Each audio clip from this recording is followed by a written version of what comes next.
Alors, dans ce PowerPoint, on fait une très rapide introduction au record.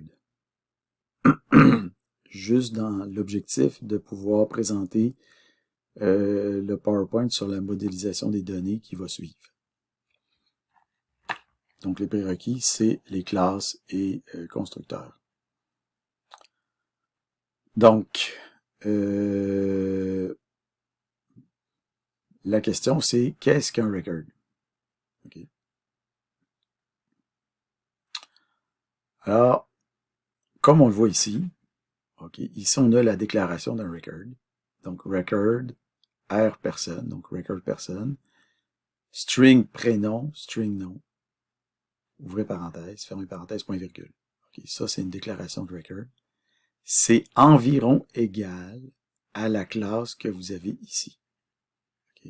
Public, read-only, string, prénom. Public, read-only, string, nom. Constructeur, classe personne, string, prénom, string, nom. 10.prénom égale prénom, 10.nom égale nom. Donc, ce record-là, déclaré de manière très compacte, est environ égal à la classe que vous avez déclarée ici, qui prend plusieurs lignes de code. Donc, vous économisez beaucoup de touches clavier en déclarant le record plutôt que la classe. Puis c'est à peu près équivalent. Donc, ici, on a notre record. C'est-à-dire, ici, on a de notre déclaration de record. Ici, on a une déclaration de classe qu'on a réduit dans le but ici de réduire un peu notre saisie. Et on fait un new record, new class.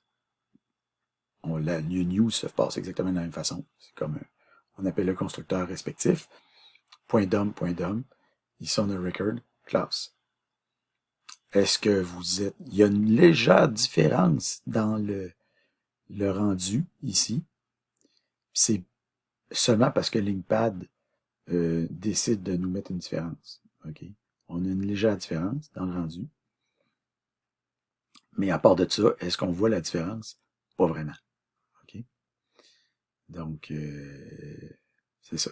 La seule différence, c'est que quand on a une classe, on a ça ici qui s'affiche. Quand on a un record, on n'a rien qui s'affiche. C'est la seule différence.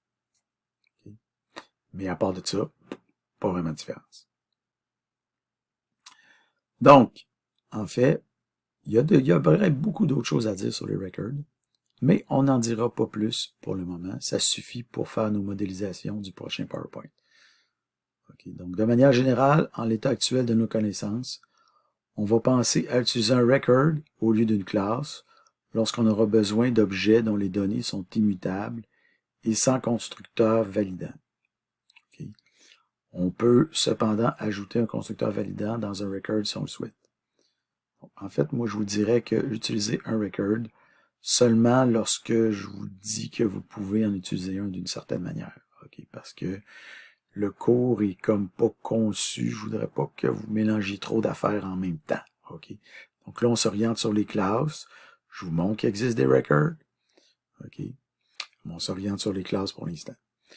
Donc, on va affiner notre compréhension des records plus avant dans la progression du cours. Voilà, j'ai fini de parler.